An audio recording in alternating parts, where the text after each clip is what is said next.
Let me enable the waiting room. Okay, there is a waiting room. So do you have the credentials? No, I do not. Okay, it's programs@akateo.org. So I need to sign out and sign back into Zoom. Unless, I mean, that's the only way that you can control whatever and designate whoever your co-hosts are. If you want me to, I can admit you, but then you're just admitted as a participant. Let me go ahead and admit you and I'll see if I can make you co-host from here. Who is in? Oh, that's Audra. Okay. Hold on, let me see if I can make you co-host. Okay, all right. Yes. Okay, I am now making you co-host, so you should be fine. But normally, if you're like, let's hang up. Let's hang up. Okay. Can you hear me? Uh-oh, you're still on mute, Sherry. Yes. Okay. I think you're fine. Who is the other person that you said was going to be? I haven't heard back from Sora Ashley, so the only other person would be Eric Bonaparte.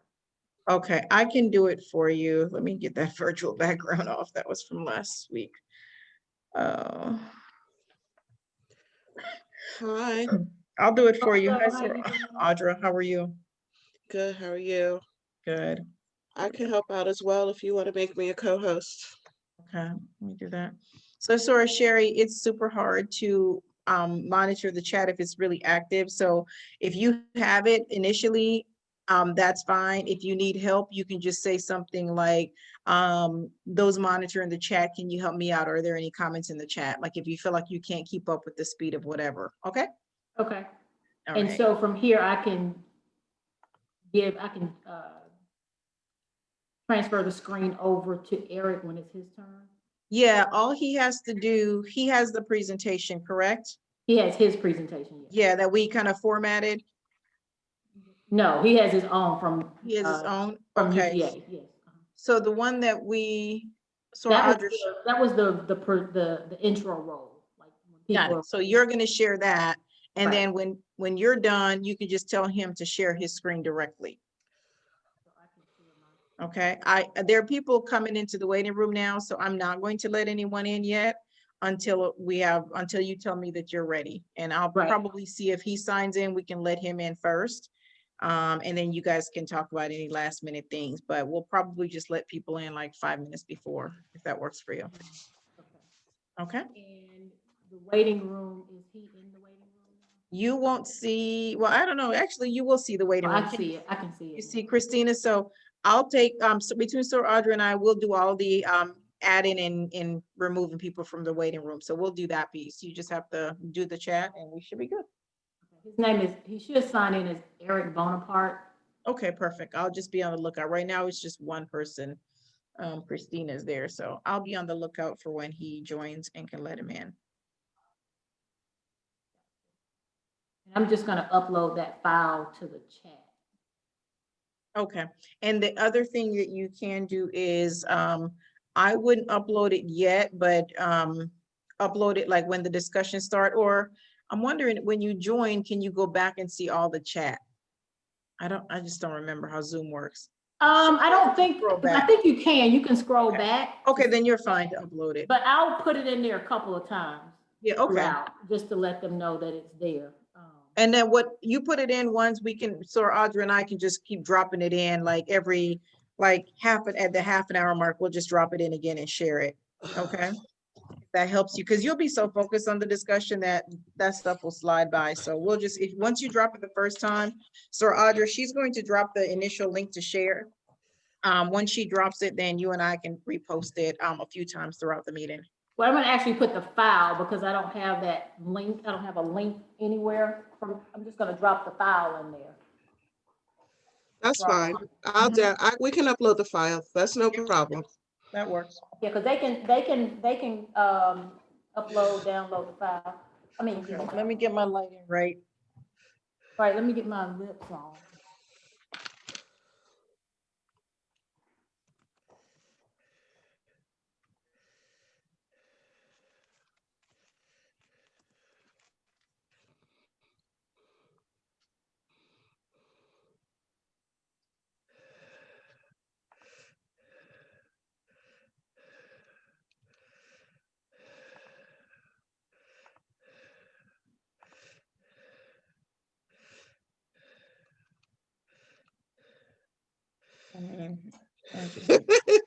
y'all goodness. cute. I mean, my hair is crazy. Like it just keeps worse and worse. Okay, well, let me just crack you up. When I walked into Nuevo Laredo, and the lady was like, Ward?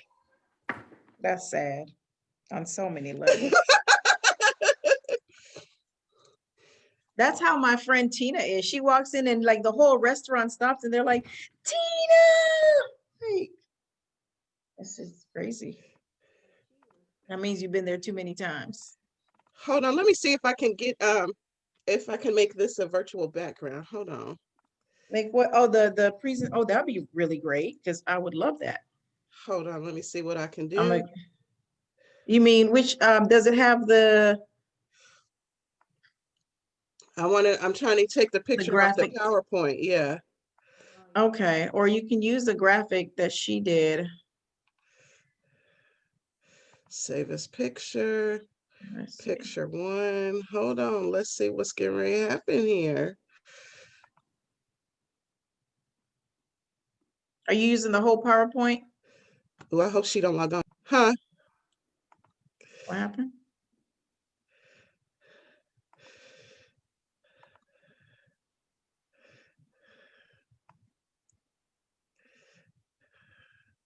There's only one person in the waiting room right now, so. It worked. Y'all So want it? that's the front cover. That's from the PowerPoint. Yeah. Perfect. Ooh, I want it. So I just need to Okay, download hold that. on. Are you emailing it? Hold on. I'm fine with all these customized graphics for everything. Suzette Sherry. Sending it to your Gmail. Okay, perfect. Picture. So sure, Sherry, it's up to you. You can just save it and then go into stop into your video. If you click on video, you'll see one that says choose virtual background and then just Yeah, go find that. I have that Hold- image on my desktop. Okay, I just sent it. Okay, let me go find it.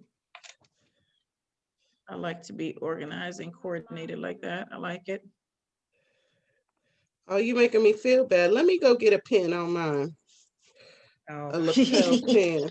That's because I have on an orange shirt. And Well, I tried got to on an put- orange jacket.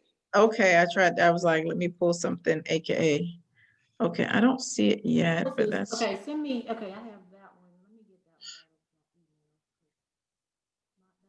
Let me see, there's three Okay, people he's in the wait. waiting room. Let me see who they are. Eric is in. Let me let him in. Oh, okay, okay.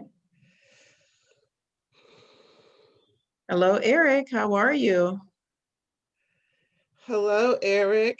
Hello, ladies. How you doing? Hey, Eric. Good. How are you Great, doing? great. Doing great. Great to be with you. Thank you for being with us. It's absolutely my pleasure. Good to see you. I haven't seen you Since like years now, right? It seems like.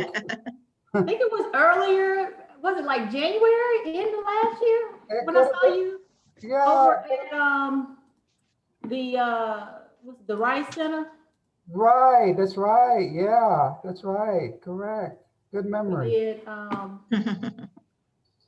we did Ashley did his announcement.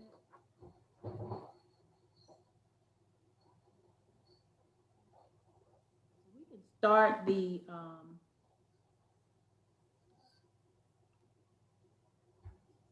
Think.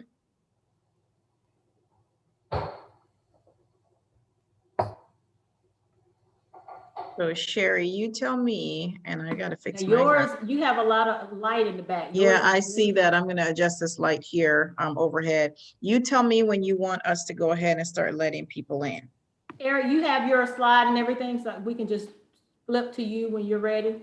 Yeah, I got my slide presentation up. I guess I would just have to hit share screen whenever you tell me, and it should come up, I guess.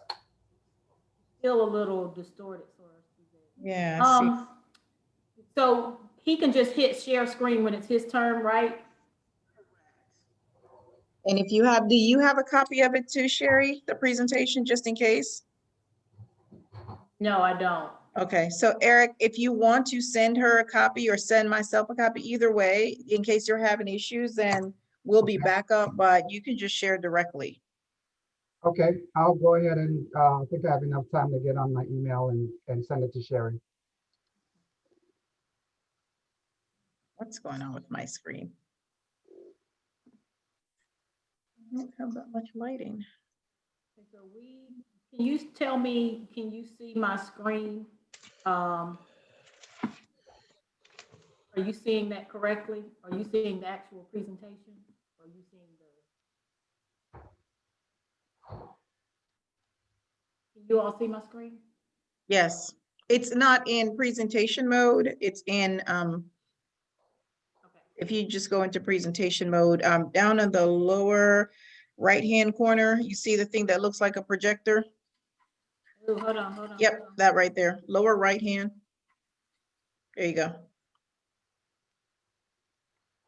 Do you have it now in presentation mode? Oh, no, you have multiple monitors then? I do. So I Yes, need so to- you have to share the screen that is projected on, or you can just make that really small and hold on. that should do it too. Suzette, do you have your green screen on? Maybe that's I- why you're looking funny. I Is am that working, better? Can you see it now? yes, that's perfect. I have turned on every single light and turned off all light. What's the green screen in the virtual background? Uh-huh. Let me check and see. I didn't think so. Oh, I do. Okay, I was like, this is weird.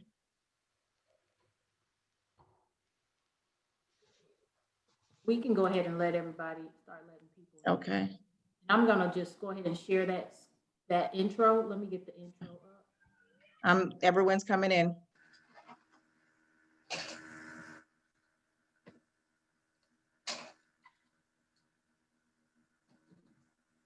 It won't let me take the green screen off, so I'm gonna just not do it.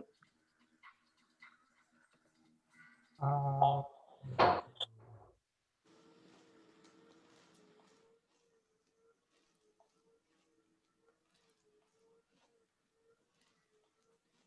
Welcome, everyone. We will be getting started in a few minutes, so just sit back, settle in for a great discussion.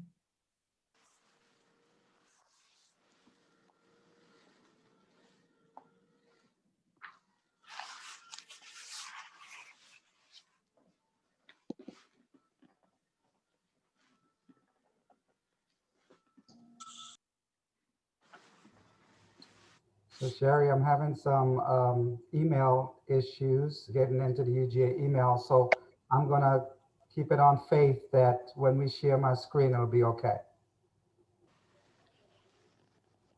Have it?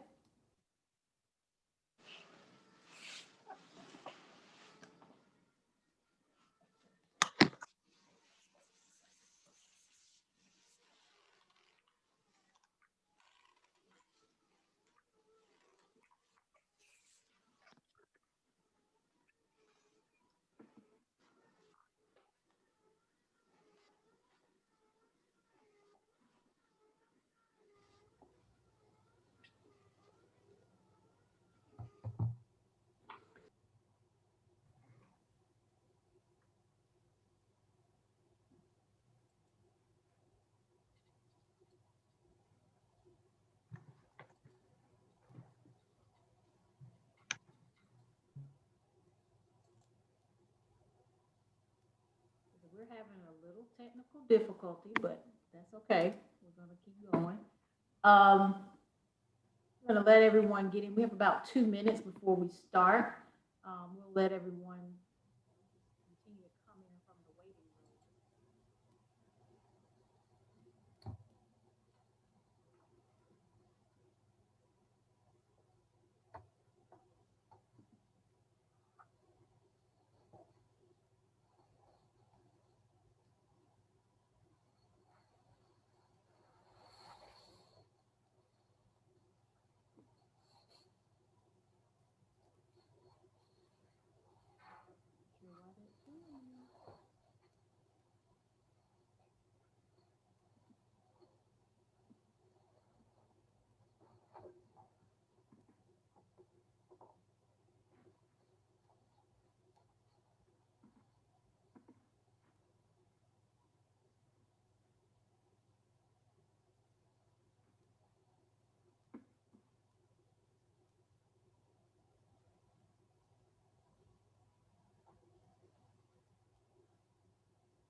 so it is now 6:30. Want to be mindful of everyone's time and being here.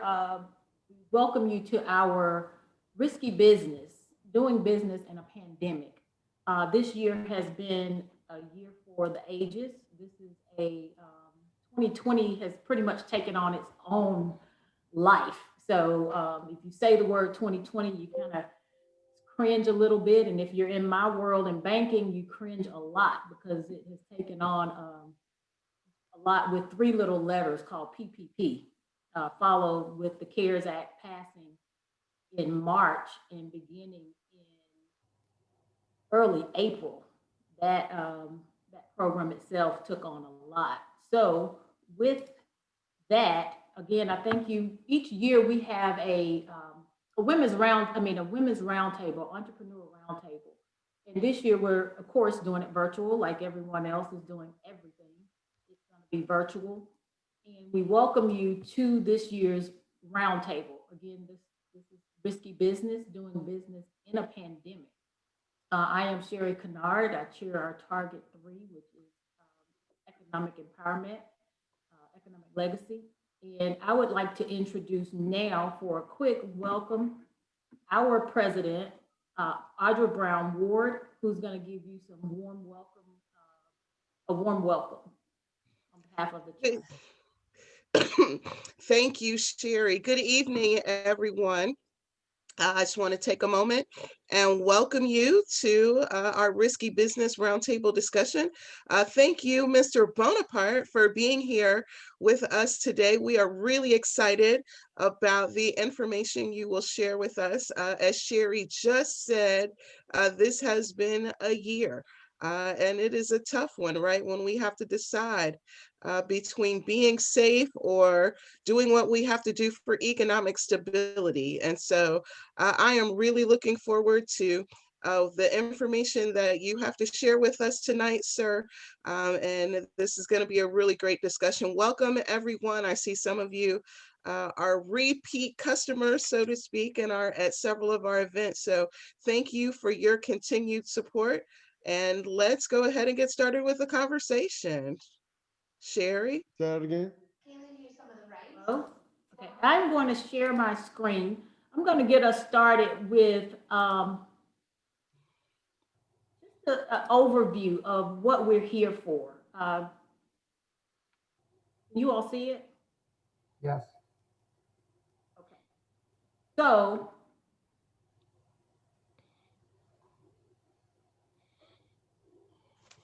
we are in a time where a lot of small businesses are, I don't even know how to frame it.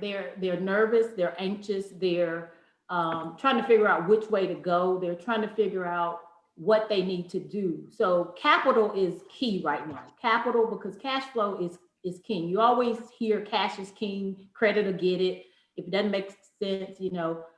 But a lot of small businesses now are at a point where they're either going to make or break.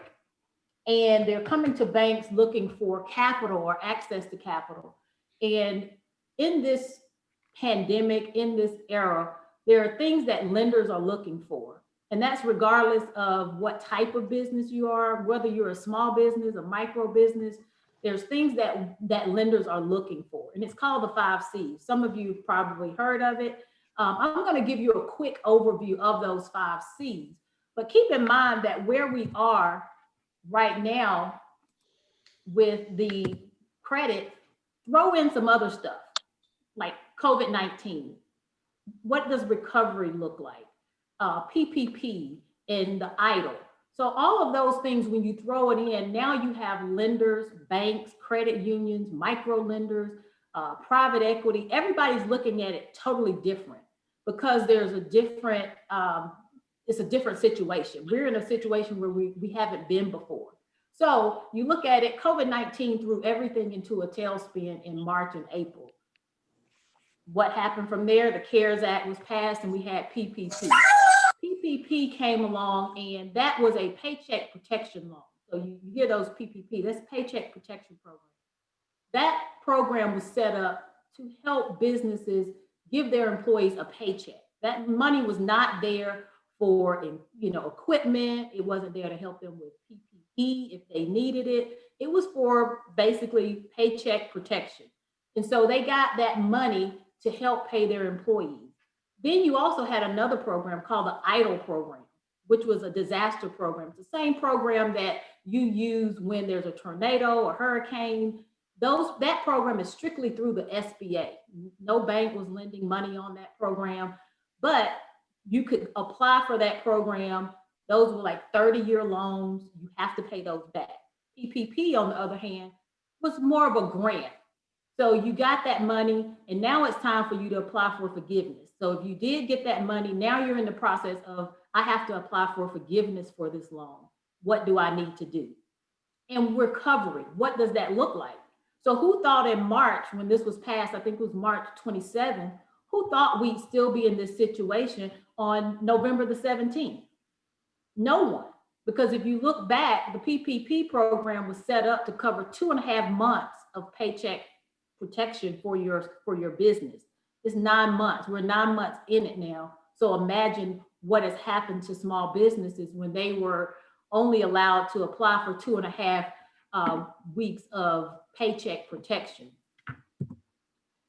Going into your 5 C's, and again, I'm going to go real quick through these because I want to give Eric, my friend Eric, time to go really in depth in one of the C's. It looked as if you had. And cash flow is what they consider the most important. So I want to give him his time. The first one is character. Character is your personal reputation. And how do banks tell that? We look at it from your credit report because it tells us a lot when we see your credit. And if you haven't paid Sprint or if you haven't paid JCPenney, that means you're really not going to pay your bank at all. So that's how we determine that part of that C, the character piece of it. Also, we look at resumes. Sometimes we ask for references if you've been in an industry. All of that plays a role in character for the bank. Your management experience, because if you're in IT, it requires a different type of management or customer service if you're going to go into, let's say, a daycare or a restaurant. So all of that, lenders really, really pay attention to. The second one is capacity and cash flow. Again, I am not going to go into depth. I'm going to let Eric take this one because this is his wheelhouse. But lenders always say this is the most important C. For me, I always say it's like a 1B because for me, character is the most important because you can have the money and if you don't pay us, it doesn't do us any good. So for me, you have people with bad character. And I've seen quite a few in my banking years where they make the money, they have the profit, but they don't pay the bank. They don't pay the bill, or they'll run away with the product. They'll tell you it's for something else and it's not. So again, that's your second C, which is capacity and cash flow. The third one is collateral. Collateral is what do you have of value that you can put up for this loan in turn. So you give me something to hold on to just in case you do not pay us so that we can liquidate it. One of the biggest things that I see with small businesses is they'll call and they'll say, well, I have, a car or, my furniture. Banks are not going to take that type of collateral. What we're looking for a house. We're looking for marketable securities. We're looking for something that is of value. I mean, like recently, we took a painting. The painting was worth over $200,000. So that's an asset. It's going to appreciate. We want to see that type of collateral. So let's say, for instance, you say, well, I need $100,000 to buy equipment for the business. Well, we're going to take that equipment as collateral, but we're also going to discount that collateral for what we could get in a liquidation situation. So we give you $100,000, we're going to discount that right off the top by 50%. So now you only have 50% of collateral for a $100,000 loan. Because if you've ever went into a liquidation sale, no one goes into a liquidation sale saying, I'm going to pay retail value for it. No, you want that liquidation value. So that's what we look at when we're looking at collateral. Sometimes this is not as important when you're dealing with non-traditional type lenders, private equity. They're all about cash flow. The fourth one is capital. That means, your business net worth. Sometimes it's your equity. What type of skin do you have in the game? Because no bank is going to do 100% financing. Why is that? Because they want to know that you're just as invested in this business as they are, or just as much as you want them to be invested in your business.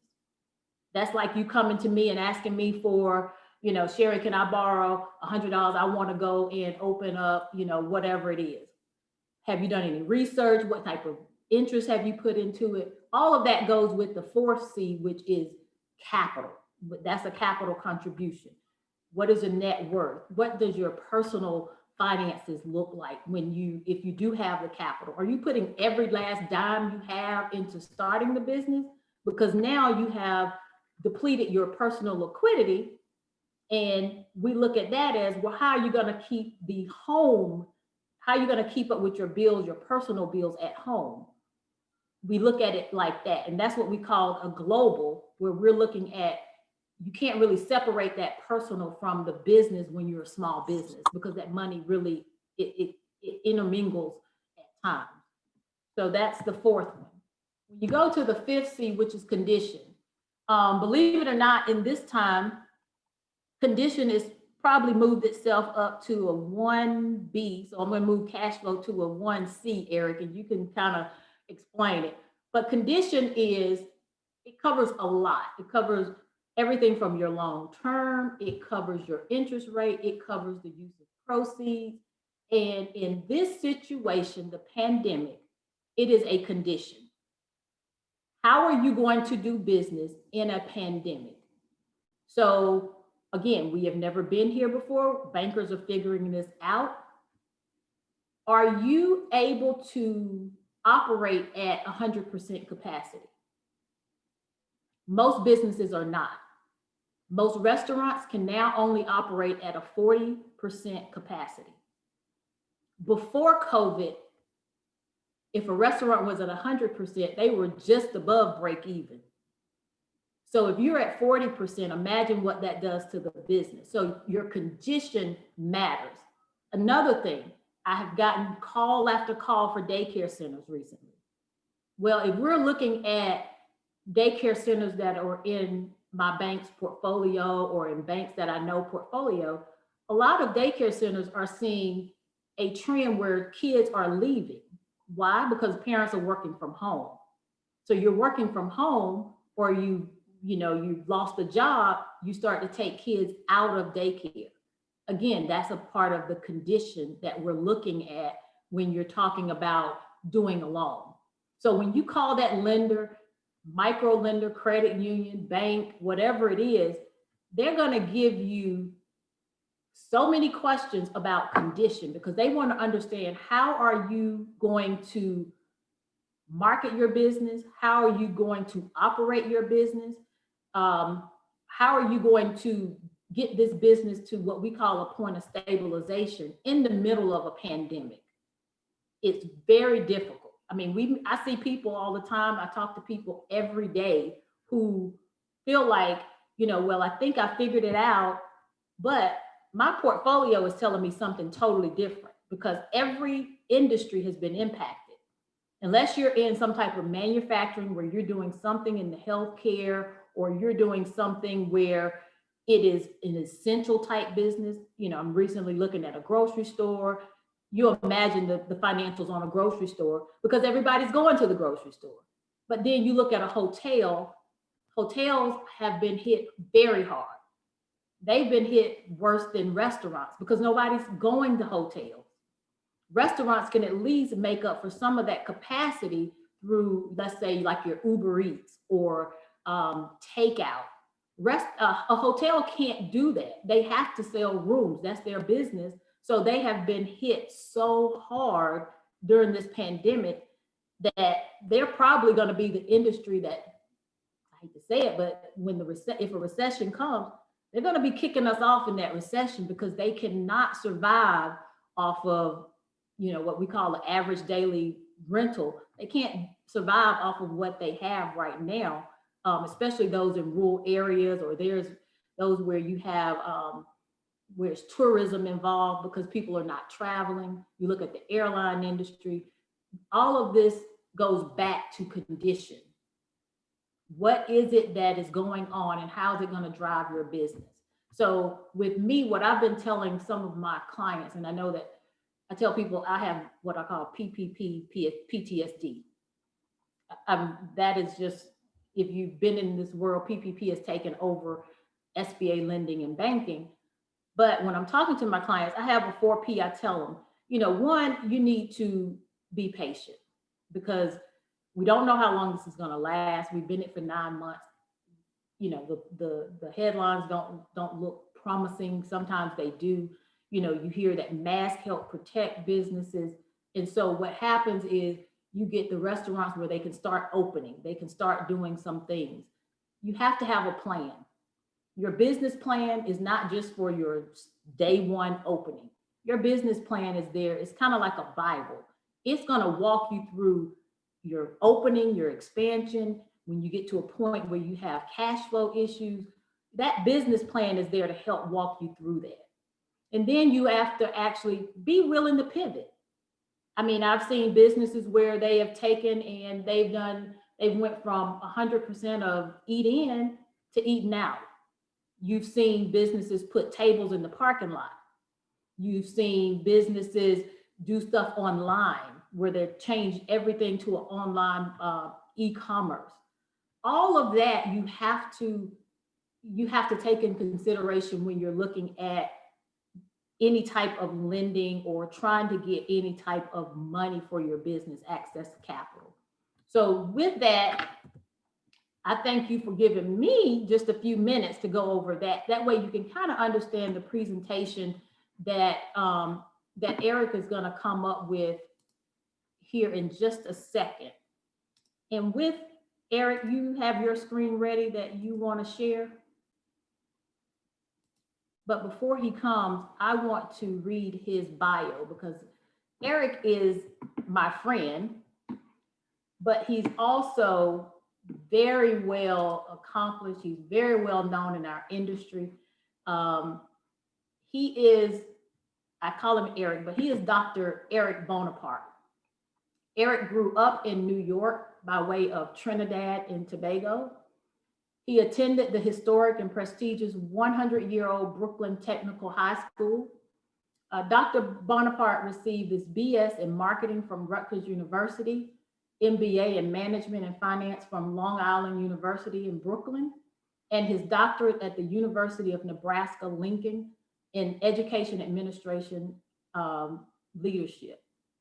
After being a snack cart operator and owning a computer consulting company, Eric moved to Atlanta, Georgia, where he worked for the University of Georgia Small Business Development Center for 26 years until his retirement from the organization in 2017. During part of this time as a business consultant, Eric assisted over 800 business owners from startup through the growth stages of their businesses. Eric later became an associate state director for the organization, overseeing various divisions, which included the SBDC's 5 Metro Atlanta offices, the International Trade Division, the Office of Minority Development, Business Development, the Women's Entrepreneurial Program, which is GWIN, and fundraising scholarship initiatives, among other duties. He's researched, authored, presented numerous white papers and articles on various aspects of small business ownership, nationally and internationally. He is highly sought after facilitator, keynoter, and trainer who always brings his passion and expertise to his audience. Eric has pride in being recognized as the Association of Small Business Development Centers as a national star performer for excellence in small business consulting and being awarded the Walter B. Hill Award for Distinguished Career Public Service in Georgia. He is currently the managing director of Napoleon Group LLC, and he also serves, even though he's retired, he still serves as a facilitator for the Small Business Development Center Grow Smart program. And with that, I would like to introduce my friend, Mr. Eric or Dr. Eric Bonaparte. You're on mute, Eric.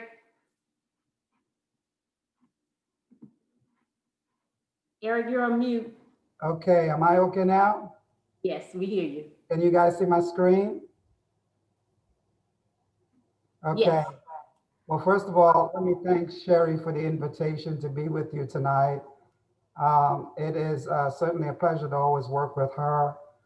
This is a great topic that she has asked me to talk about a little bit. I kind of cringed at that introduction. I was like, I don't think Sherry's going to read that whole introduction because I just said, but I appreciate that so much. I want you guys to know that I really thought about this presentation for a couple of weeks now. And so I'm going to take about 20 seconds to let you know what's been in my head for the last couple of weeks. Let me kind of click on my first slide, see if you hear what's been in my head.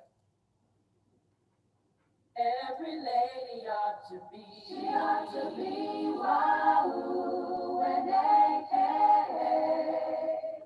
Wahoo and AK. Standing high in sisterhood. That's what we're striving for. So that's been in my mind for the last couple of weeks, Sherry. And I want you to know people have actually asked me, is that, so you want to be an AKA, huh? Because I've been singing that song, but wonderful organization. It's great to be here with you all. I understand that you all are either starting a business or are in business or thinking about starting a business. I wanted to open up by looking at a chart that I put together for some research that I had been doing on the six stages of entrepreneurship. And I wonder what part of the stage that you're in. So we have these 6 stages, and some people have different variations of these stages.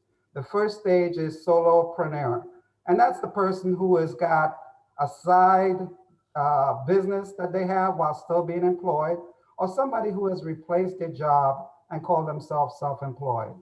Then you could be a new employer where you have 2 to 3 people working with you, or have a steady operation that's a little bit bigger and you can see some of the sales that you'll be achieving pretty much approximately, all the way up to a growth and mature company. And so in the United States, there are approximately 27 million to 30 million small businesses, all having different management from one person who is the owner, operator themselves, to having an executive team. And the biggest challenge for all of these businesses, as you can see, depends on what stage they're in, from time and leads to sales and financing. As you can see, the middle 2, new employee steady operation, is sales and finance is a big thing. That's who Sherry is dealing with, all the way up to systems and processes and leadership and culture. But all of these organizations and all these small companies have a single biggest daily challenge. And that single biggest daily challenge is cash flow. That's the common thing that they all have. They all deal with it daily. So they have all these other things that they're looking at as far as moving their companies forward, but cash flow is always a big issue. So in the 30 minutes I have, I want to tell you a little bit about cash flow. If we look at a little bit about what's happening with cash flow and people concerned about cash flow, Entrepreneur Magazine did a study last year, and they asked about what were the biggest challenges. So cash flow was 22% of the companies, 19% said cost of running a business, 9% said credit availability, and 13% said sales and revenue. But when you look at all those responses, all of it kind of relates to the flow of cash in and out of the business in some way. So just about the entire survey kind of covered the issue of cash flow as being a dynamic challenge. So let's look at cash. Sherry mentioned cash is king. Cash flow is king as well. Let's talk about in the next couple of minutes what we're going to cover, right? I think now in 24 minutes. What you will learn is the 6 major stages of small business and the top challenges, which we've already talked about. We're going to talk about recent research on cash flow, which we already gave you a snippet about. We're going to define cash flow a little bit in more detail than when Sherry went over her slide, because she was kind of saving it for me, right? Thanks, Sherry. And then we're going to talk about the 3 critical accounting concepts in understanding cash flow. So you're going to understand what those concepts are and how it's used when you look at cash flow. Then we're going to talk about forecasting cash in your business or the business you're trying to start, setting up the figures and looking at it. And specifically now, that will get us warmed up into the short discussion of cash flow strategy during the pandemic. Sherry started talking about it, but what can you do in your business or the business you want to try? What are the things you need to be thinking about in order to navigate cash flow issues? As we can see, it's a day-to-day issue among all stages of business, no matter if you are the solopreneur or if you are the mature company. And then I'm going to talk about your secret weapon in your next step. Those are very critical things if you're looking at these things in a very strategic way, especially as we come to the end of the year and beginning to start a new year soon. Okay, then we'll close. We'll have question and answers and then move from that. So in 23 minutes, we're going to cover all that, and that's a guarantee. Okay, everybody good? If you have any questions, you can save it to the end. I think we have a chat option as well. So we'll see if we can answer most of your questions either as we go at the end. So what is cash flow? Anybody have an idea what cash flow is? Now it seems simplistic. Cash flow, Eric, cash flow, that's simple, right? Let's get a formal definition of cash flow. Cash flow is the movement of money in and out of your business. The cycle of cash inflows and outflows determines your business solvency. Your business solvency. And we're going to look at that word solvency in a minute, because that's a very critical word to not only your businesses, but people like Sherry, bankers who are looking at investing in your business. So let's talk about those three accounting concepts that's related to cash flow. Solvency, the cash conversion cycle, and accounting basis.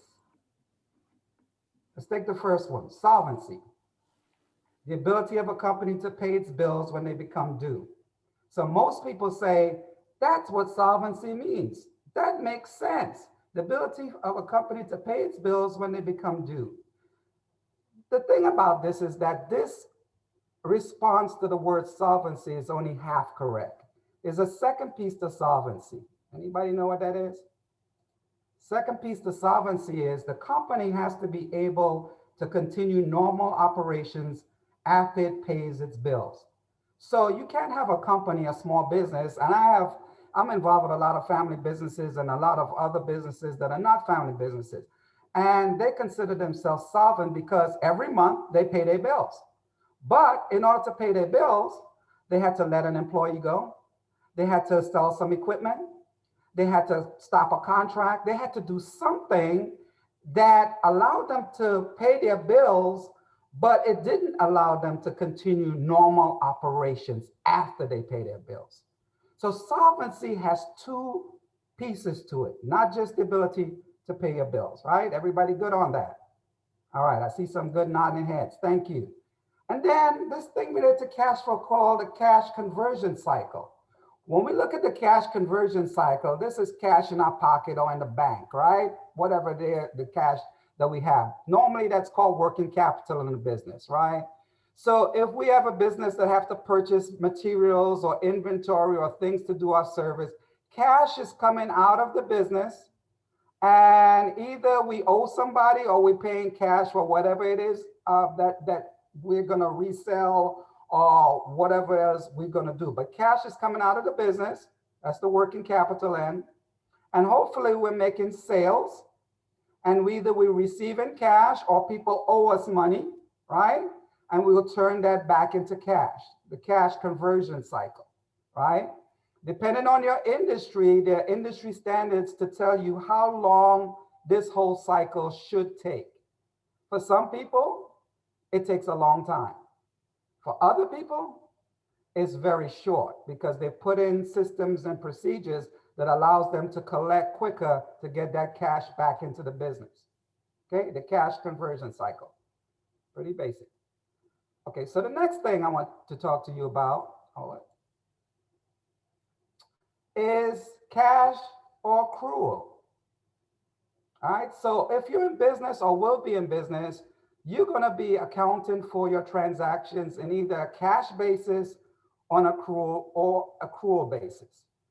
If it's a cash basis, right, You record business transaction only when cash. Cash is going to be either you write a check or credit card as well, or it could be cash itself is received or paid. So if we're talking about cash flow, every time you're paying out cash, that decreases your cash flow, right? If you're a cash basis business, because you only deal in cash, right? If you're an accrual basis business, it means that you could buy something and you're not going to pay for it for maybe 30 days, right? So either somebody gives you an invoice and you pay for it later, or if you do a job for somebody, you're a plumber or window washer or whatever it is, that you don't receive cash right away for doing whatever you do, you issue them an invoice and they pay you in 30 days. Accrual basis accounting means that you recognize you have a sale or revenue, not by receiving the cash, because you might not receive the cash, but when you actually book the business as this is something you have done and maybe will be paid later or you will pay for it later, right? It's a very important concept to decide where you are, cash basis or accrual basis, all right? So if you're not sure which one, let me give you a hint. If you're in business and you have an account payable, you're on accrual basis. If you have an account receivable, you're on accrual basis. If you have none of those, right, and you basically as things happen, you get paid or you pay for expenses, you're cash basis accounting, right? Now the rhyme or reason to why this is important is going to come up in a second. So this is kind of the formal way that you're accounting for your business. And again, if you have a question on that, you don't want to ask it now, you can wait till the end, just make a note of it and we'll come back to it. So you're looking at your cash flow. And so I'm putting up a formal little simple spreadsheet here of a person who started their business and they had some cash sales in the first 12 months of their business. And they had some sales that weren't cash. So the example I'm using is actually a hybrid. Somebody who has cash sales and somebody who has accrual sales, right? Because here you see where they're receiving cash for whatever they did. And here you see where they didn't receive cash. They had to receive it later from the people that they ended up billing, right? And then you had this capital injection, which could be anything, could be investment, it could be a loan, whatever it is. But this is the picture of what cash is flowing into the business. That's only half of the picture, part of the picture. Sherry would tell you the other part is the cash that's flowing out. These are all the expenses from month to month that might be happening in the business. Now, there's some terms that bankers and consultants and stuff use. One is called pro forma. Don't let that word scare you. The first time I heard that word in college, it scared the dickens out of me. I'm like, what is that? All that means is before it happens. So if you are a person who is starting a business and you're forecasting your cash flow, you are considering this as a pro forma before it happens. If you are a person who has the business and these are actual things that have happened, then it's no longer pro forma. These are actuals, right? So your outflows consist of supplies. You have a capital expenditure, which is all of that 5,000. Who knows what that is? Maybe an equipment deposit on a lease. We're not sure what that is. There's some utilities there. There's some insurance, and there's no telephone, website, heating, lighting, any of that stuff yet.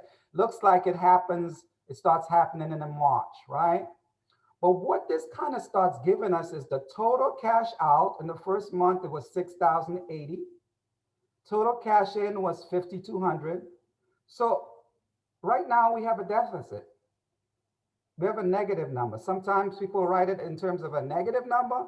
You might see it in parentheses. That's accounting practices that say it's a loss. You might see it in red if you're doing something like QuickBooks or whatever. But this figure here determines what your net cash flow is. And you can see it becomes a positive the next month, then a negative, then a negative, then a positive, then a positive and positive, right?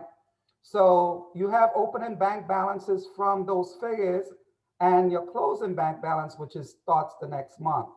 The thing that Sherry was talking about, why cash flow is important, when she lends people money, before she lends people money, let me correct that, Sherry. She wants to know if you can pay whatever loan that is, if you can make that payment. If she can't see positive numbers in here, and if she doesn't think that this is realistic enough, what's not realistic enough? Let's say all of a sudden the figure in sales jumps up to $2,000. And how you explain that is you said you added a salesperson, right? And she goes back in your expenses and she doesn't see a salary or contractor's expense for that additional salesperson. Sherry is thinking, oh, wait a minute, that doesn't make sense. Unless the owner is making a lot of sales themselves, where's that coming from? These things don't jive, right? So she could see positive cash flow forecast and have to ask some questions on how did you figure that out? And if you can't explain it or doesn't make sense, then those positive numbers are not going to tell her anything. She starts questioning what else is wrong, right? So typically that's what somebody does when they're trying to kind of predict cash flow or try to fill out a cash flow statement. The good news is for those of you who are not in business yet, you can do this for your personal life as well. For years and years and years, even to this day, I do this for my personal life, figuring out what's my cash flow like. When am I spending a lot of money? When am I, when I have more money to spend on things, what can I splurge on? When I have to cut back on? And it's the same thing that you would do in the business. I do the same thing in my business all the time. So it gives me an idea which months might be the rough months in the next 12 months, depending on what my expenses are and my prediction of sales coming in. So I would hope that all of you are looking at some kind of forecast to forecast your cash and your cash flow. And you want to make sure that you have some kind of idea if you're probably going to be in the red, if you're going to be in the black, or if it's going to be one of those break-even months where you really have to decide on some things. All right, so I'm going to leave this for a second and I'm going to go to a very important thing. And it's looking at this pandemic Sherry talked about. So what do you have to do in a pandemic? First thing I want you to do is put together a cash flow forecast for the next 3 to 6 months at least. 12 months is good, but 3 to 6 months. Remember Sherry talked about restaurants only having like 40% of their business? Well, you want to do something called a stress test, right? So if you're in business now, since COVID is not going away anytime soon, you want to see if you can handle a 25 to 50% reduction in revenue, right? A lot of business are out of business because they couldn't handle that. The expenses remained the same. They still had a lease, they still had things going on, they still had overhead, but they couldn't handle the reduction in revenue. So their cash flow was negative numbers, right? So you want to do a cash flow forecast for at least the next 3 to 6 months, maybe 12 months, but at least 3 to 6 months, and stress test by reducing the revenue that you would normally predict 25 to 50%, right? Then if you have cash, right? If you have cash coming in where people owe you money, you want to speed up your cash inflows. You want to make sure that you get in cash as quickly as possible. So if you do business where you invoice in 30 days, maybe give people an incentive to pay you early. There's a phone company called Mint Mobile. I don't know if anybody's heard of it. It is killing Verizon. It's really taking a bite out of AT&T and all these big carriers. And the thing about it, it uses Verizon's towers to deliver their phone service. They can give you maybe 4G data, unlimited text, unlimited calling for $15 a month. How are they doing that? They basically said, we will do that if you pay us the entire amount upfront for the year, right? So what they're doing is they don't have brick and mortar stores. So they flushing their cash flow up by speeding up their inflows. And how they speed up their inflow is by asking you to pay the entire year all at once, as opposed to a monthly bill. All right, so that's a strategy they have. Offer prepaid discounts. If somebody is if you're billing somebody, it's connected to the last one. And the bill is $1,000. You say, hey, if you pay today, we'll make the bill $950, right? Hopefully you looked at your break even and that particular amount is still providing you with a profit level that would be good for your business. So you give them an incentive to pay early. If you have things around, and again, we're talking business, but this could be in your private life as well. If you have things that you haven't used in a year, get rid of it. Get it out of there. Airlines are doing the same thing. There are a bunch of Delta Airlines sold a bunch of planes yesterday because they weren't using it. And when things get back after COVID, they weren't planning on using it. So they sold them. They got a flush of cash in for those sales, which helped their cash flow a little bit. And that's what companies, big or small, have to do. When you're selling, sell products or bundle services so you can sell more. So if you have an item that you sell for $50, maybe bundle it with something that's complementary and you make a $150 sale by bundling it with another product. This is very important if you're in business, because what you're trying to do is make sure you keep the sales going and give people an incentive to buy from you, but buy in more by having a complementary product in place. This is very much linked to this one here. Grow sales by selling more to existing customers. What do people do when they're in business? Most people try to go after new customers, right?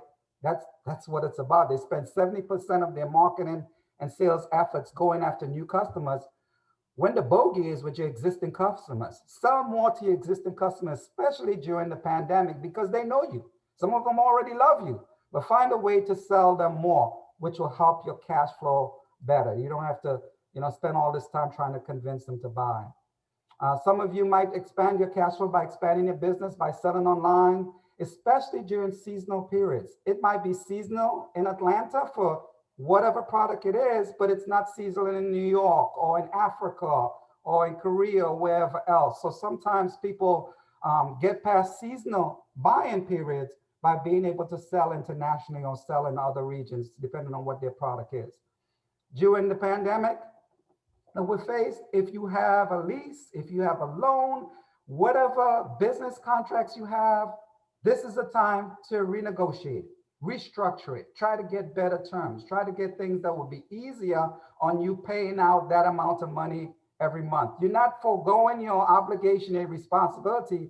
You're just maybe working out a way where you don't have to pay as much now, right?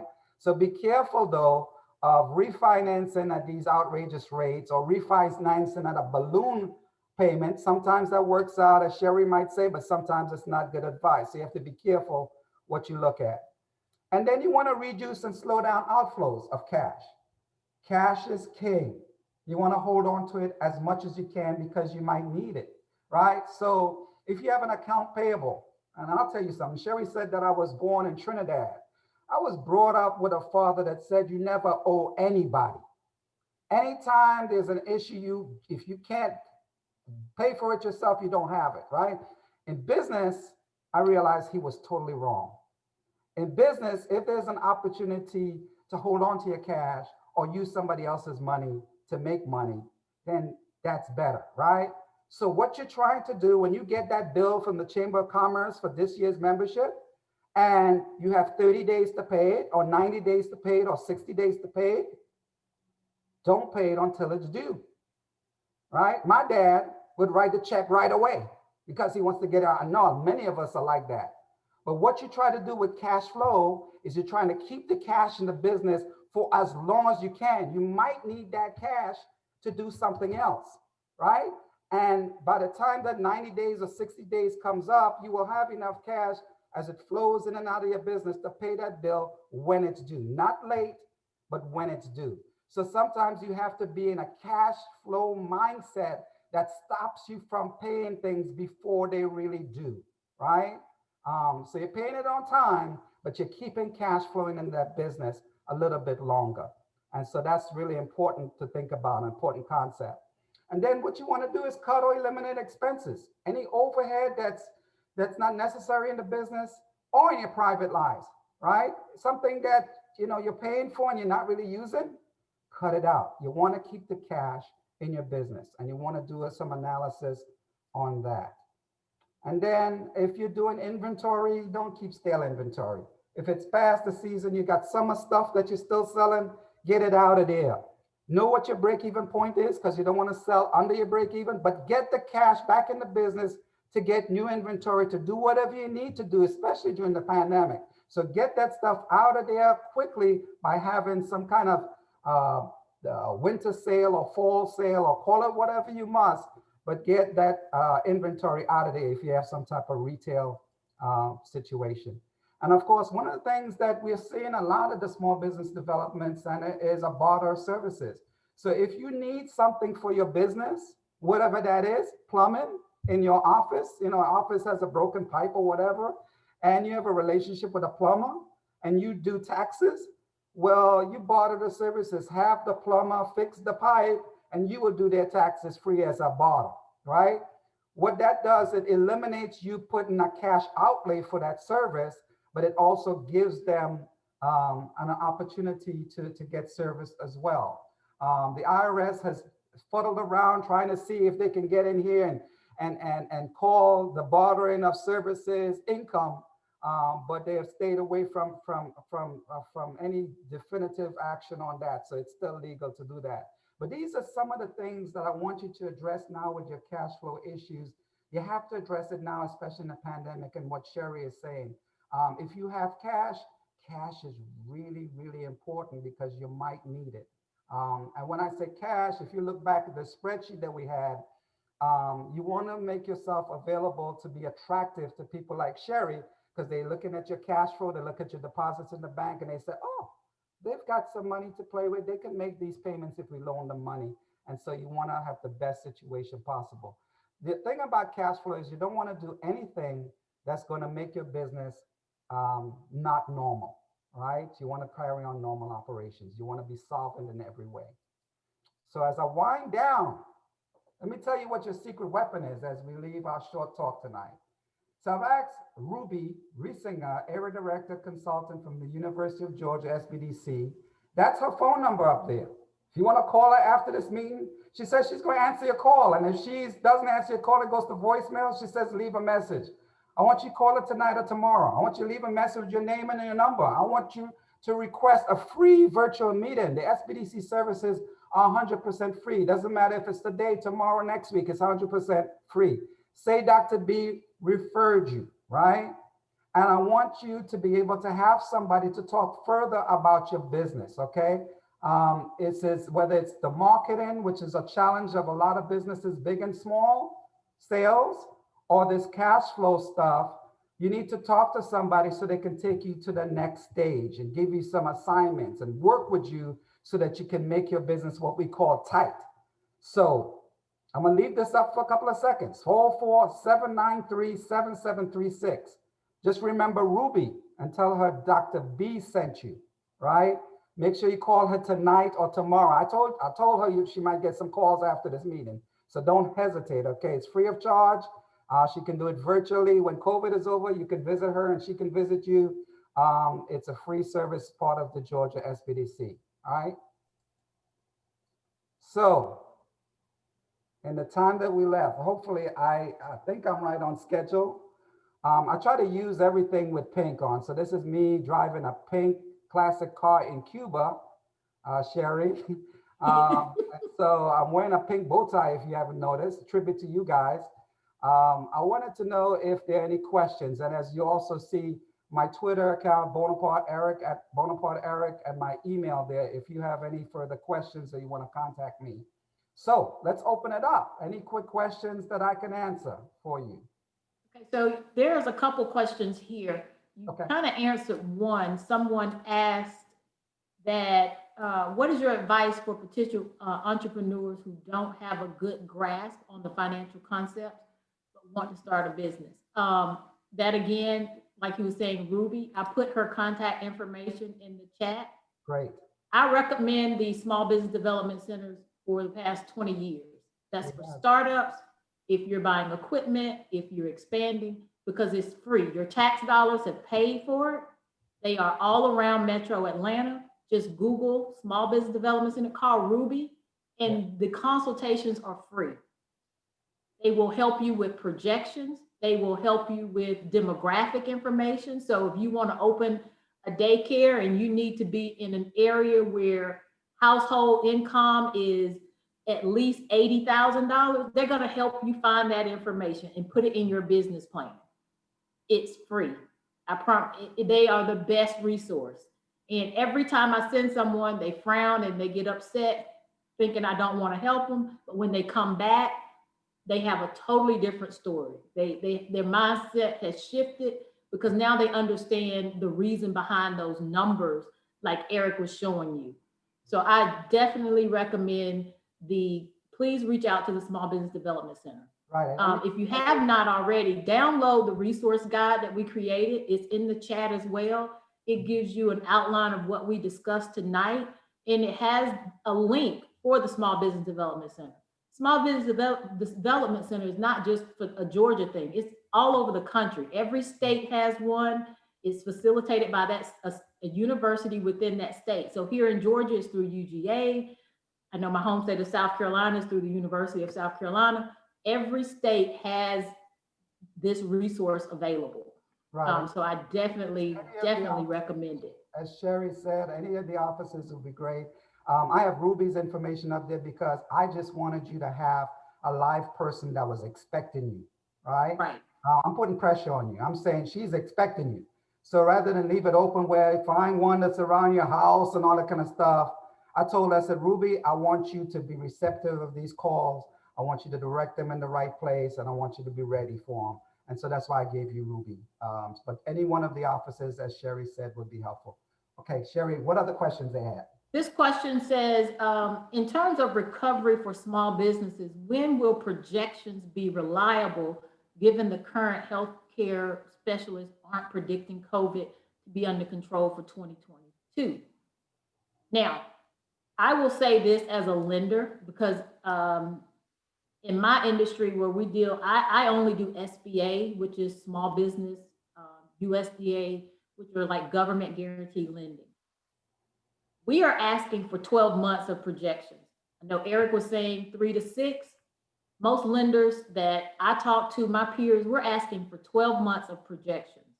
In stress testing, you can stress test it, but then the bank is going to stress test it again. We're going to stress test it against our portfolio and what we are actually seeing in the market. Typically, we use resources like IBIS where we can go and say, this is what an industry is doing. Here are some historical numbers. Well, we can't do that right now because we don't have that information because COVID is so new. It has had such an impact on small businesses that, again, we have never seen this. So we can't use that information that we're pulling to say, you know, the typical revenue or the typical profit for this industry is XYZ. We can't use that now because COVID has turned everything upside down. So we are using our portfolios. We're reaching out to peers to see what they have seen within the last, 3, 6, 9 months. And we're looking for projections for 12 months. We actually got what we called a notice from SBA about 3 weeks ago, where SBA was putting it on the lender to do more underwriting for their loans, meaning they wanted us to do COVID testing because the government does not want to take bad loans. Mm-hmm. So they have asked us to go deeper in our underwriting, which means it's going to be a little bit harder. You're going to have to provide a little bit more information when it comes time for that. So that 12 months of projections, it's going to help, but then make sure you also include what we consider assumptions. Right. Assumptions go with projections, and it means, let's say, you're going to, again, going back to the daycare, you're going to say, I'm going to make $1,000 a week. Well, how are you going to make that $1,000 a week? I'm going to have 10 kids at $100. That's your assumption to go with it. Well, we want to know those assumptions. How are you projecting that in this pandemic? How are you going to get to the $1,000 during a pandemic? Mm-hmm. Are you going, what resources are you going to use? How are you going to go after business? Like Eric was saying, we call it low-hanging fruit. Go after your existing customers. The thing that a lot of businesses are doing now, people are trying to self-fund. It's hard to market a business when you're in a shelter in place. So it's very hard to do that. Go after your existing businesses. Use your social media, use word of mouth, go old school, get a good ground game, because it is difficult to market a business when people are in shelter in place. or people can't come out to grand openings, or people can't do what they normally do for that business. So again, do your 12 months. We want to see those 12 months on a monthly basis, not just the 1 year. We want to see what you're going to do month to month, because it is seasonality to businesses. Regardless if you're a seasonal flower shop, ice cream, everybody has some type of seasonality. It could be right now what we consider golden quarter. What is golden quarter going to look like? Because are people really going to shop for Christmas? Right. You know, a lot of retail, this is their quarter. You know, we haven't seen a lot of people coming in getting inventory, wanting lines of credit to buy inventory. What does that mean coming up for the Christmas holiday and small businesses that this last quarter usually carries that business for the year? Right. Right. So Sherry and Eric, I do have a question for you. Okay. And I've been talking to some friends. I myself, I'm an entrepreneur. I also work in corporate. So I try to divide my time. And you know, that's challenging, but that's how honestly a lot of people start out. Yeah. So my question for you is, in the climate, I have a speaker management agency, and obviously that has been limited. Speakers are not in demand. They're not, you know, folks that are traveling. To the extent they're doing something, it's very similar to what we're doing here. It's a virtual chat. And so they're not commanding the fees. And so as you think about, you know, let me personalize it. As I built out my cash flow many years ago when I started the firm, it did not contemplate COVID. Did I have a runway for cash? Absolutely. But the entire industry has kind of gone overnight. So what is your advice for those that may be on the call and listening, that may have had a business plan or may have one that they haven't launched yet, and the market seems to be significantly affected by the climate?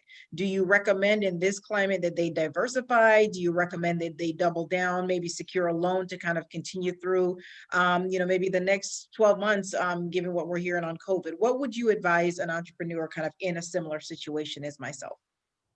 Okay. I'll give you a quick one. Eric, you want to go first? Yeah, let me just chime in real quick. First of all, you are in an industry, and I used to have a training business, and it was a business that had very little overhead because I would hire trainers that were contractors to go all over the United States and deliver programs, had a marketing arm to it. I personally think that you have a great opportunity during COVID, right? Because you don't have all this overhead. I think you probably don't have this training center and all this kind of stuff. You have people who you used to kind of position at certain events or whatever else. The SBDC has learned, and for years, my PhD is in education, and I was telling the SBDC for years and years, the future is online, right? But they wouldn't listen until COVID happened. And so we have quadrupled our training stuff because of COVID, right? So when you say, and for your particular question, when you say that things have dried up, I'm not sure if it has. You may just have to market differently and package differently, right? So you have, first of all, you don't have the expense of paying those trainers, at least what you used to pay for them to travel here and there and all that stuff. So it may be some type of fee or whatever for their services, but it's a little bit different. It's delivered virtually now, so there's some savings there. But if there's a way to package the things that people normally buy, instead of, I'm just going to make it up, instead of one program, they have a program of 5, right? That somehow there's a discount inherent there. But what Sherry was saying and what I said earlier was there are people who bought your events in the last couple of years. Is there a way to revisit them because they still need what you have, right? A lot of people are trying to get ready for when COVID's done so that they are able to hit the road running. So they still need the nourishment of what you provide.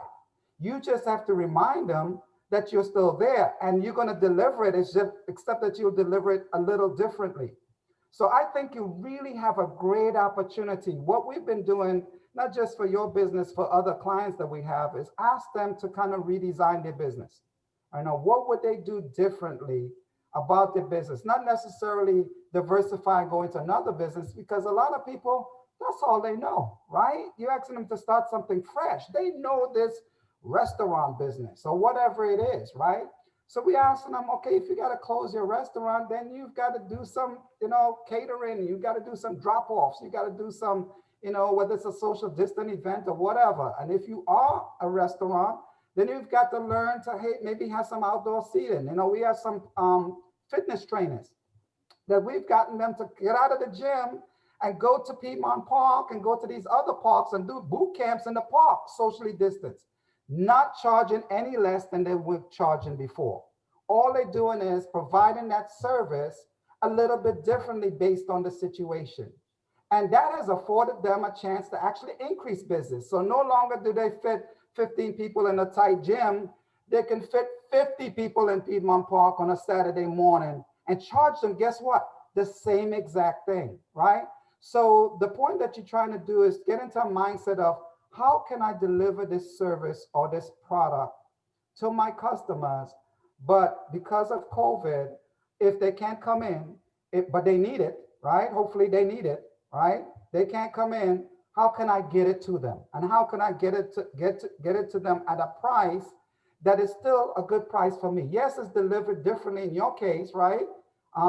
It's delivered virtually and online, but it's still being delivered to them. So, I would say it's just a mindset related to that. I don't know if I answered your question. Now, Sherry, you can add to it. I think you answered it. I think you answered. I just think too, one thing that I would suggest to everyone on the call, I don't know where you are in your stage of business, but think ahead.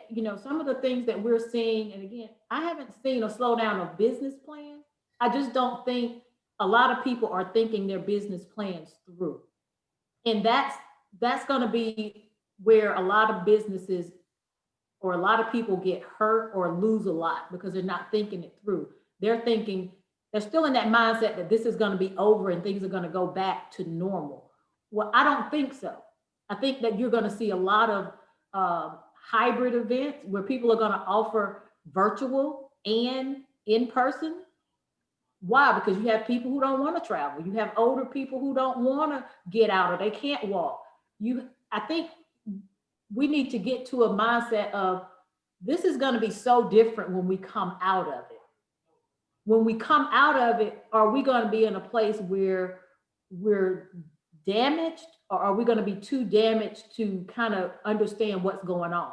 Because right now there's a lot of businesses that are on the brink. A lot of them have failed. I can't tell you how many calls I've received from old clients to clients, new clients where they're getting ready to file bankruptcy. Again, it was that cash flow thing.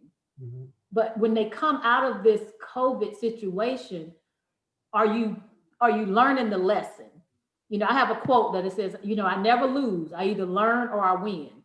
Yeah. So what are you learning through this COVID that's going to get you to the next level in your business? Is it where, in your case, or Suzette, are your speakers prepared to just do virtual, or are they prepared to set up where they're okay with doing a virtual, a in-person event, but that in-person event right now, like, okay, for instance, go back, conferences. I'm on boards and we have speakers coming in for conferences. That person comes in, they're going to be limited to a certain amount of people in that room, but you may have 200 people online. Mm-hmm. So that their fee is going to be a little different. Are they going to be comfortable with that? How are they going to relate a message in the room and outside the room?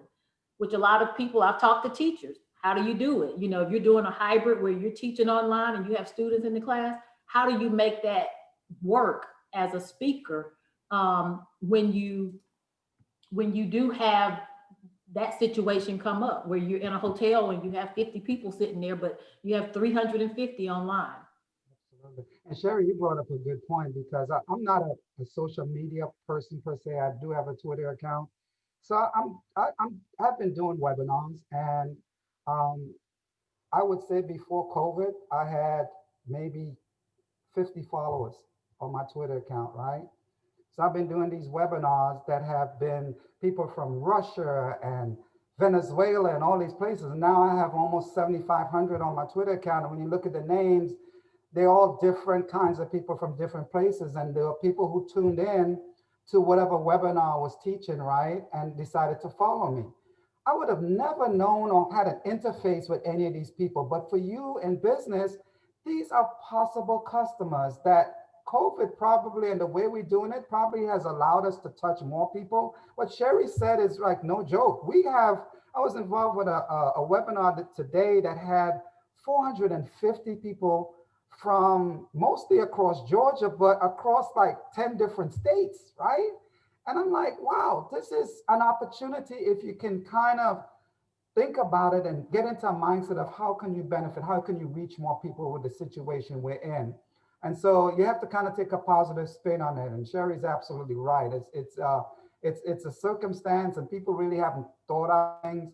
I'll give you another quick example if I might. I'm in the property management and investment business. And when you're doing a business plan, you have to think about everything. So I didn't know with the properties that I have and rent out, right? I didn't know that if people couldn't pay my rent, okay, there's some issues, there's some problems, but I never would guess that the federal government and the state government would tell me if they can't pay, I can't do anything about, right? So maybe they're going through some things or whatever. That's cool. That's life, you know. That's thing. But there's a point after 9 months of COVID or 8 months, whatever it is, that I'm losing money, right? As a business, I'm in business to make money, right? So something has to happen because nobody is paying the mortgage on that rental property but me. So I have a losing cash flow situation, right? So when you're writing your business plan, you're trying to think of all the strengths, weaknesses, opportunity, and threats, all right? And you're trying to answer it and have a plan for those things that might happen, even the things that you didn't think was even possible, right? And so what Sherry is saying about business plans not being thought through, as you write your business plans or expand your business plans, think about how you can redesign the business in case something happens, right? And still remain profitable and still give Sherry what she wants to see in terms of cash flow and all that other good stuff and all of the C's that she talked about, but that the cash flow picture is still there. And you want to really think through that because in this particular climate, you have to be creative and you have to have the right mindset in order to survive this pandemic in business. Any other questions? Any other questions that we have from anyone? Anyone have a question?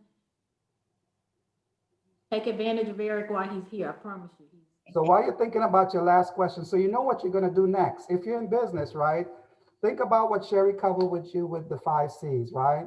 Think about as you develop your business plan, you're developing a strategy moving forward, right? Think about how, because we don't know if COVID is going to be over in the next 6 months or what's going to happen. We have to pretend it's going to be with us for a little while. So write your business plan in such a way that it's not something that you write and just leave it on a shelf, that it's a workable document, that it's flexing as our business has to flex, right? So you write it in such a way that there are phases that you will look at if it stays, situation stays like it is. And what Sherry was talking about with your forecast for 12 months, definitely do that. She said they're gonna stress test it after you stress test it. So that's gonna be important to see if the numbers play out correctly for you, right? Numbers don't lie. And that's the last thing I wanna say and while you're thinking about your question. Sometimes when you do your forecast and if you're really doing a good job of it, it will tell you something. It will tell you that you have enough money to be okay. Or it will tell you that you're going to be in trouble, that you need an infusion of cash. And if you don't have that infusion of cash, if you're going to run that business, you're not going to be solvent.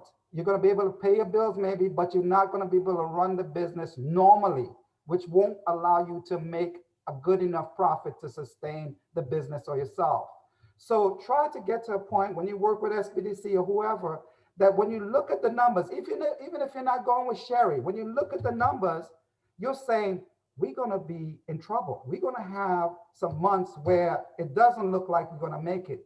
And then formulate plans quickly before you get to that month so that you have enough cash flow to make it through. Some people just wait and they're like, we're just gonna see what happens. Well, That kind of attitude doesn't do it. You have to do something. And I will tell you right now, to be honest with you, the times where, that were tough in my life, I would easily sell stuff, legal stuff to inflow, bring in cash into my household because I knew that there's a certain month in time that it's going to be rough. And if I was working a job or had a business or whatever, that I better supplement it with something else because I wasn't going to make it. But cash flow allows you, it's like that helicopter in the sky, allows you to look down and see the total picture of what might be. And what it tries to do is get you prepared that you have the kind of actions and that kind of plans for you to be okay. And so don't discredit doing a cash flow analysis or forecast, even if you're not going to the bank. And don't discredit, even if it's not for your business, do it for your personal life because it will really help you make it through. Exactly. Any other questions? And I would just like to add on what Eric was saying is cash flow to us. So for instance, you have a business. We look at business cash flow. So personal cash flow, you could be wealthy, you could have savings. A bank wants to make sure that the operations of the business can support the debt. Mhm. Not that you have a husband or a partner that works outside the house and they have extra money coming in. We take that in consideration as global, what we call global cash flow. But we look at the business operations. For SBA, they only consider the business operations. We can't use like rental income to make sure that you can cover the debt. So when you come into the bank and those 5 C's, when I was telling you about the 5 C's that are there, it's not like you can meet 1 C and you're going to get a loan. Banks want to see you meeting all 5 C's in some type of way. You may not have 100% of collateral. If you're looking for, let's say, 250,000, you may not have 250,000 in collateral, but your cash flow is strong. Your character is good. You have a lot of industry experience. The condition is right, or you've taken all precautions and you project it in a way that you can succeed in the current condition. So it's not that you're going to come in and you can say, oh, I've been in the childcare industry for 15 years, but the cash flow doesn't look, cash flow's not right. There's no collateral.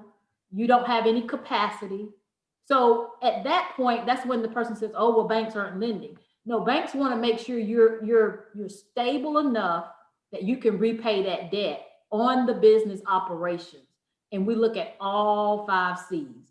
When I was growing up, my grandmother would always tell me, and I know some of you heard it, she would say, baby, common sense is not that common. So I always add a 6 C when I'm doing lending. It's common sense. Yeah. I tell people a lot of times when I first started, some of the things I would never, ever touch as a lender in this market was ice cream shops, cupcake shops, stuff like that is trendy, but look around you now and see where they are. You come in business 3 years, 5 years, you've invested $50,000, $100,000, you may lose your house. The bank's gonna come after you with liquidation. You never want the government coming after you because SBA, they have, nothing can stop them. Okay, they can go after your investments, your 401k. It's just that we have to use a little common sense when we're looking at that whole package of a loan. And so when you get that call and the person's, like, oh, I have this, or my parents or somebody's gonna give me $150,000 to go down, but nothing else makes sense. For a bank, we can't take that kind of risk because you have to understand, like my bank, we're a small business as well. We have very small margins that we work with. So we can't take on a loan and then 3 years from now, we're going into liquidation and everything is failing. Businesses are failing because now the bank is going to be out of business. So we have to take a look at that when we're talking about those 5 C's, and Eric was talking about, cash flow is king. That is what that lender's looking at. And when you're approaching a bank, a lender, a micro lender in this time period, I promise you, every bank I know has tightened their lending. It's not easy getting money during COVID. It's not easy getting money when you need it. I always tell people, go get the money when you don't need it. When you need it, that's when we're gonna find every reason to say, well, you didn't meet this C or you didn't do this, it wasn't here, because we can't take on that type of risk as a lender. And that's what a lot of people don't understand is when you're in that situation, you need to partner with a bank that's gonna, or with the SBDC, and they're gonna help you, and you partner with them and with the counseling. And they say, well, okay, now would be a good time to go try to get that line of credit because you can pay it, you have the cash flow. Even though if you don't use it, just go get it right now because you never know what's gonna happen. Wow, wow, wow. I don't know about anyone else, but I learned some things and I thought I was doing okay. I just learned some things about business. Show Ms. Kennard as well as Mr. Bonaparte some love if you thought that this was valuable for your business, where you're going. I just wanted to do a special thank you to both of you. I think in this climate, it's so easy to get caught up with the news cycle and everything else that's going on. And then, you add the stress of, being a caregiver, if that's relevant to you, or whatever else is going on in your life. And then you get distracted from what needs to happen for your business. But this workshop was extremely valuable to just recenter us on what was important and how we need to pivot. And it's interesting that in Epsilon Omega, we've had to pivot and bring all of our program into virtual, but sometimes it's harder for me in my personal life to pivot and kind of change the direction for the business. And you've just inspired me to do that. It is my hope that for those that are on the call, that you were inspired to do something different to bolster up so we can create more solid and stronger businesses for our community. So let me thank you so much, Ms. Kennard, as well as Dr. Bonaparte, for the information that you shared. Let me thank our attendees for joining us. Some of you I've seen on many of our virtual programs. Thank you for your continued support. And finally, let me thank the members of the Epsilon Omega Chapter. I see a few names here that have joined us as well, for your continued support for our programs tonight. Thank you so much, everyone, for joining. You have a wonderful night. Thanks, guys. I appreciate seeing you. Thank you. Thank you so much. Thank you. Bye-bye. Thank you, everyone.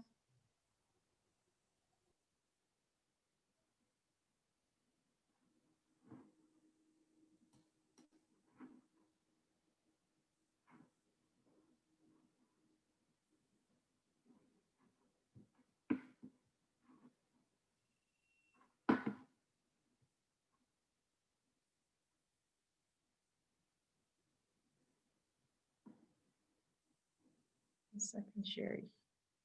I'm